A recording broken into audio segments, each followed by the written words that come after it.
Small cap shares में आपने अभी पैसा लगाया होगा तो हो सकता है आपने बहुत अच्छे रिटर्न्स एंजॉय किए हों।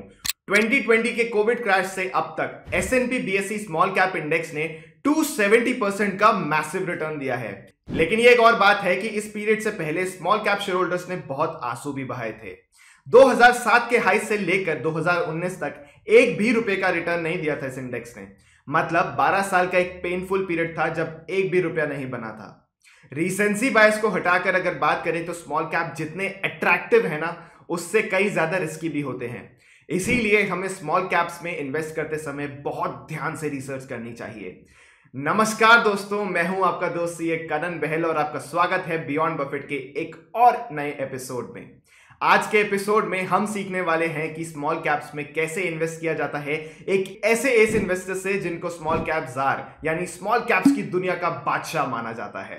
तो ये कहानी एकदम एक टिपिकल बॉलीवुड फिल्म की कहानी का रियल लाइफ वर्जन जैसा साउंड करेगा, जिसमें एक लड़का लोअर मिडिल क्लास फैमिली से बहुत बड़ा आदमी बनने तक का सफर तय करता है।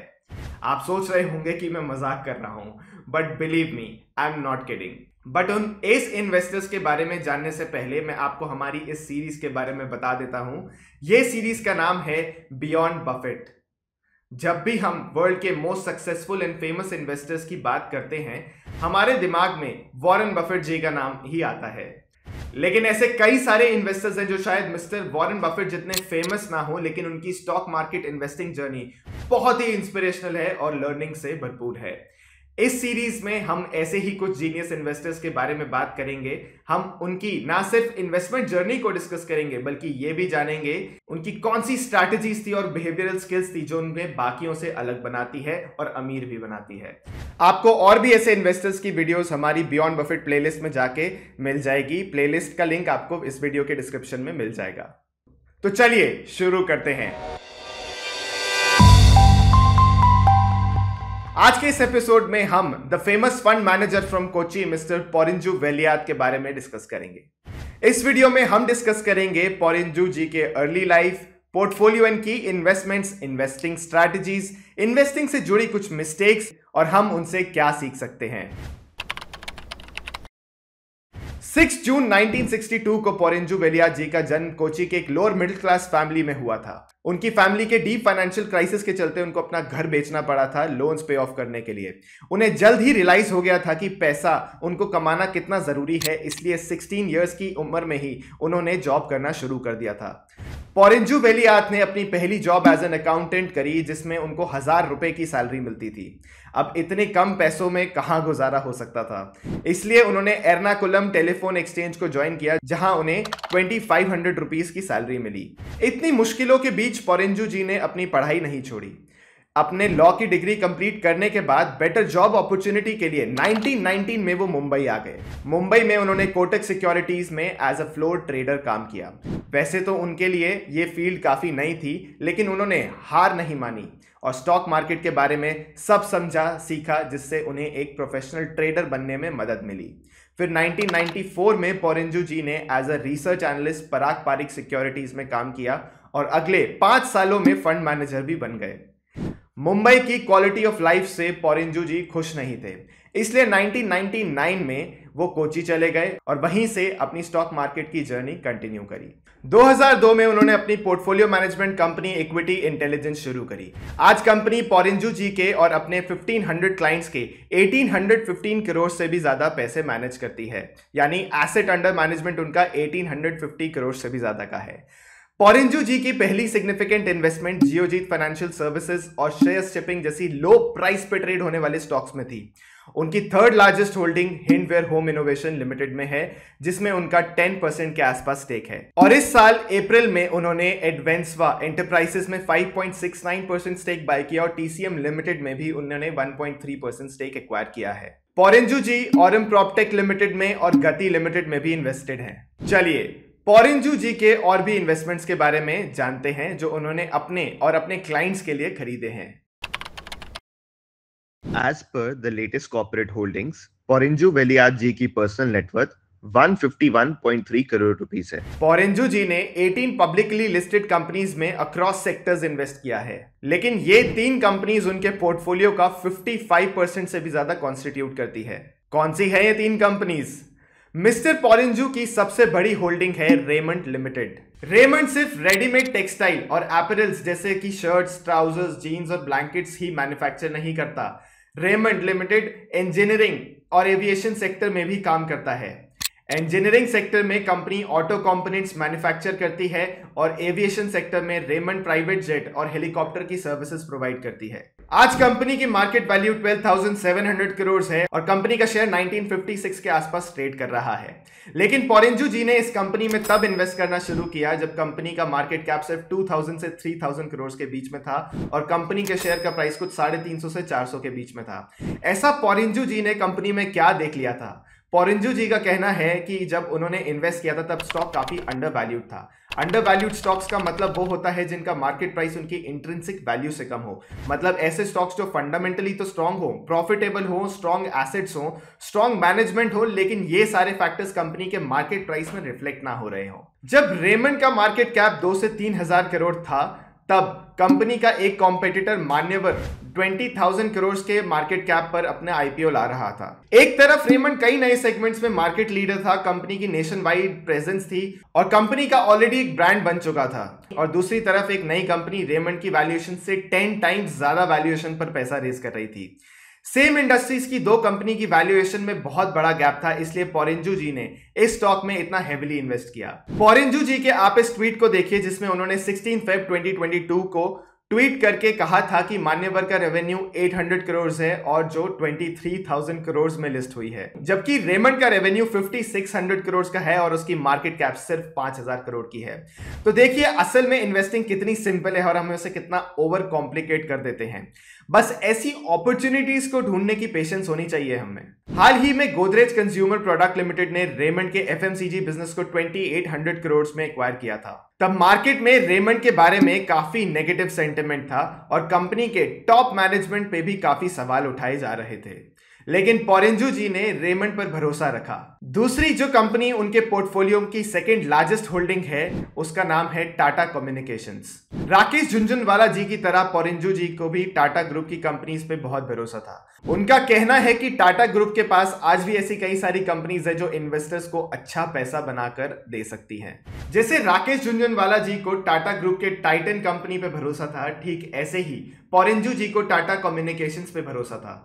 टाटा कम्युनिकेशंस इंटरनेशनल और national voice and data transfer services, internet connectivity services, mobile global roaming और सिग्नलिंग सर्विसेज जैसी सर्विसेज प्रोवाइड करती है। पॉरिंजू जी के हिसाब से टाटा कम्युनिकेशंस अंडरवैल्यूड तो नहीं थी, फेयरली वैल्यूड थी और रिस्क रिवॉर्ड रेशियो फेवरेबल था। लेकिन आसान भाषा में अगर मैं आपको समझाने की कोशिश करूं तो रिस्क रिवॉर्ड रेशियो का मतलब है कि आप कितना पैसा रिस्क कर रहे हो और उस पर कितना रिवॉर्ड एक्सपेक्ट कर रहे हो। फॉर एग्जाम्पल अगर 2 रुपए कमाने के लिए आप 1 रुपए का रिस्क ले रहे हो तो आपका रिस्क रिवॉर्ड हो जाता है 1 डिवाइडेड बाय 2 जो होता है 50%। पॉरिंजू जी के हिसाब से रिस्क रिवॉर्ड रेशियो जितना कम हो उतना बेटर है, मतलब रिवॉर्ड रिस्क से ज्यादा है। उनका कहना था कि टाटा कम्युनिकेशंस ने हाइपर डिजिटल इकोसिस्टम के थ्रू ट्रेडिशनल टेलिको प्लेयर्स के बीच अपने आप को कॉमटेक प्लेयर बनवाया है। उन्हें टाटा कम्युनिकेशंस के सीईओ अमूर एस लक्ष्मी नारायणन पे भरोसा है क्योंकि उनके लीडरशिप के under company higher operating margins, higher ROC and debt reduce कर पाई है। उनकी वजह से कंपनी के कल्चर और बिजनेस मॉडल बेहतर हुआ है। पॉरिंजू जी का मानना था कि आने वाले 4 से 5 सालों में कंपनी अपने डिजिटल डेटा के रेवेन्यू से अराउंड 18 to 20% की कंपाउंडेड ग्रोथ रजिस्टर कर सकती है। उनको यह भी लगता था कि आने वाले 25 सालों में कंपनी अपने ऑपरेशन से 23 से 25% का प्रॉफिट ग्रोथ और 25% का return on capital employed generate कर सकती है। आरओसी का मतलब है कंपनी अपनी कैपिटल यानी अपनी इक्विटी और डेट को एफिशिएंटली यूज करके उससे कितना प्रॉफिट कमा पा रही है। पॉरिंजू जी ने टाटा कम्युनिकेशंस के 750 एकर्स के सब्सटैंशियल लैंड बैंक को हाईलाइट किया था जो आगे चल के उनकी करंट मार्केट कैपिटल का 1/3 बन सकती है। उनकी एक और इंटरेस्टिंग इन्वेस्टमेंट फोर्स मोटर्स के बारे में बात करते हैं। Force Motors light commercial vehicles और एग्रीकल्चरल ट्रैक्टर्स जैसे प्रोडक्ट्स बनाती है। इस कंपनी में पॉरिंजू जी ने जुलाई 2014 में 520 रुपीज में खरीदा था। उसी दौरान फोर्स मोटर्स और बजाज ऑटो में बजाज ब्रांड के नेम के यूज को लेकर लीगल डिस्प्यूट चल रहा था। तब बजाज ऑटो फोर्स मोटर्स में लगभग 23% स्टेक होल्ड करता था, लेकिन बजाज ऑटो अपना स्टेक धीरे धीरे बेच रही थी। क्या आप ऐसी कंपनी में इन्वेस्ट करते? शायद नहीं, मैं भी नहीं करता। लेकिन पोरेंजू जी फोर्स मोटर्स में इन्वेस्ट करने से हिचके नहीं और फोर्स मोटर्स के शेयर्स को खरीदना शुरू कर दिया।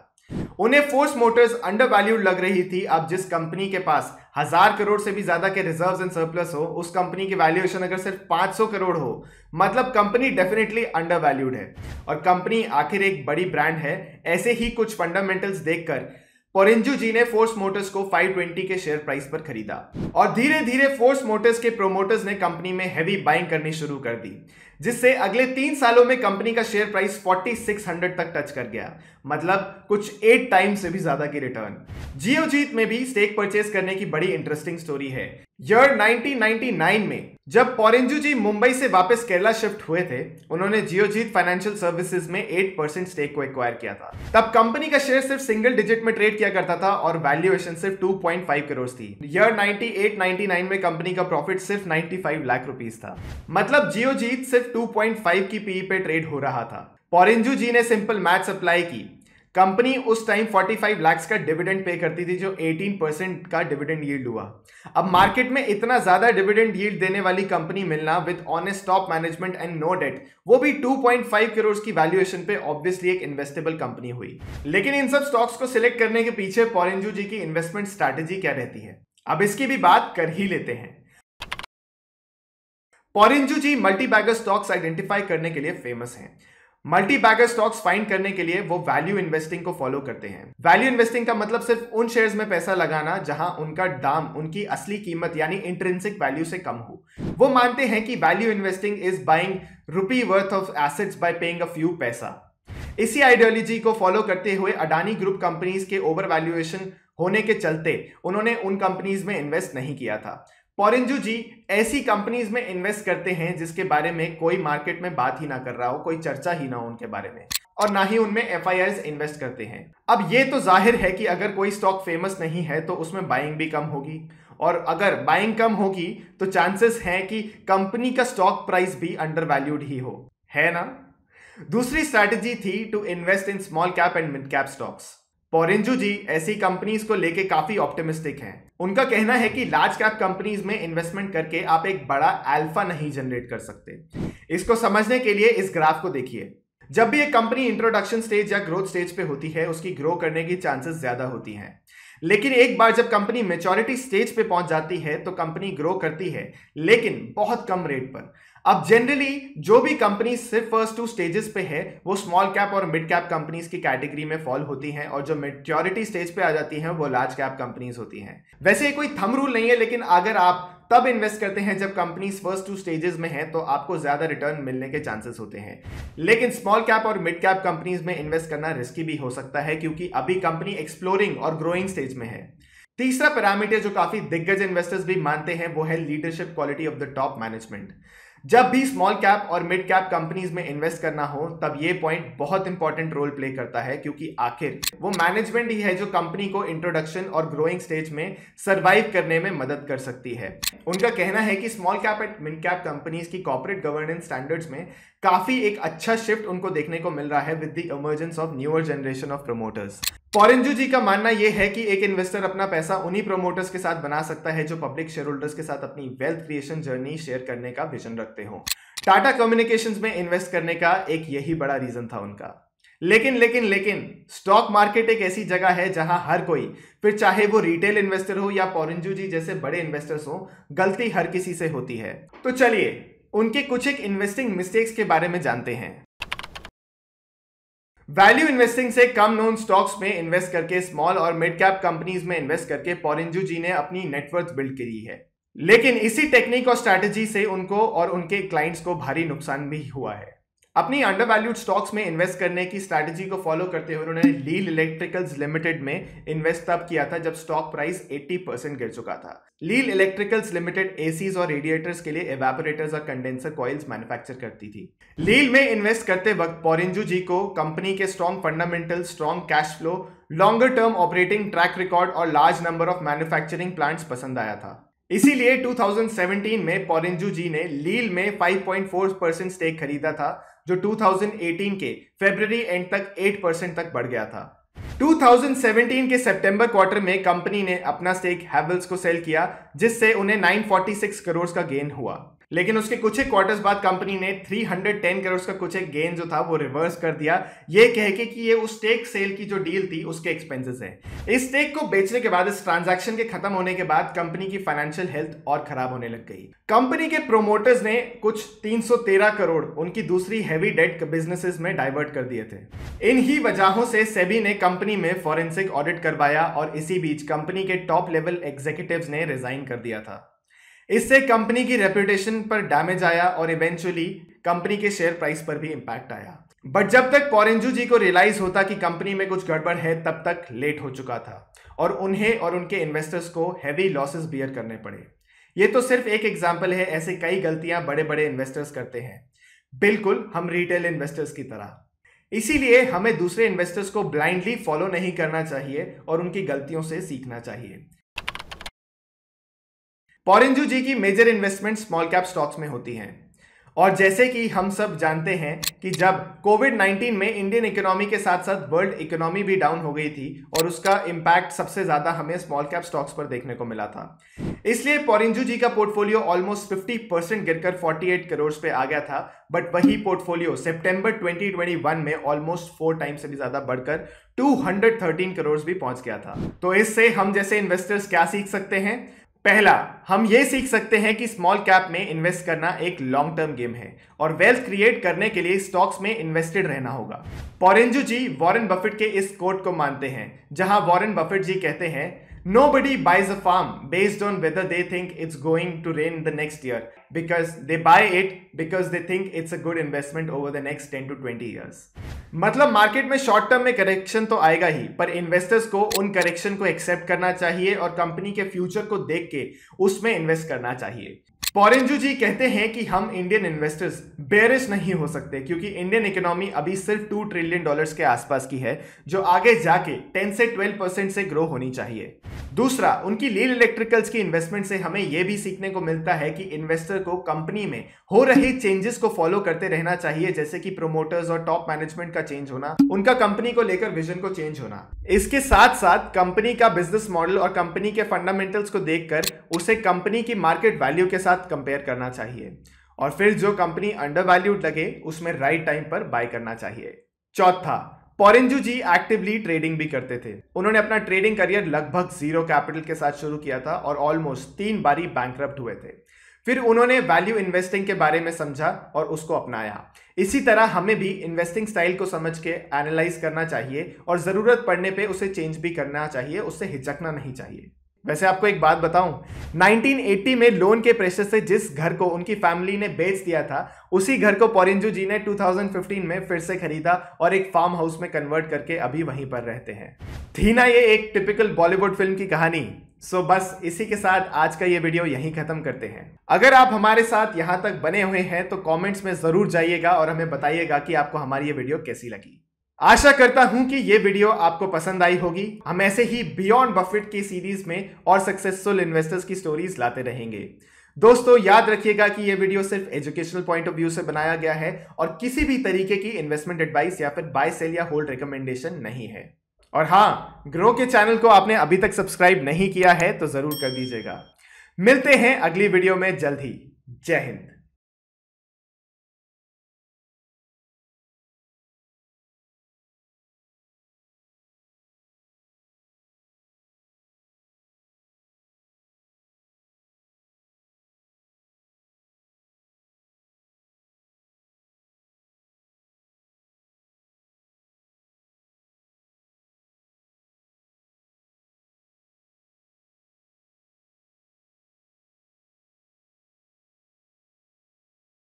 Investment in securities market are subject to market risks. Read all the related documents carefully before investing. Please read the risk disclosure documents carefully before investing in equity shares, derivatives, mutual fund, and or other instruments traded on the stock exchanges.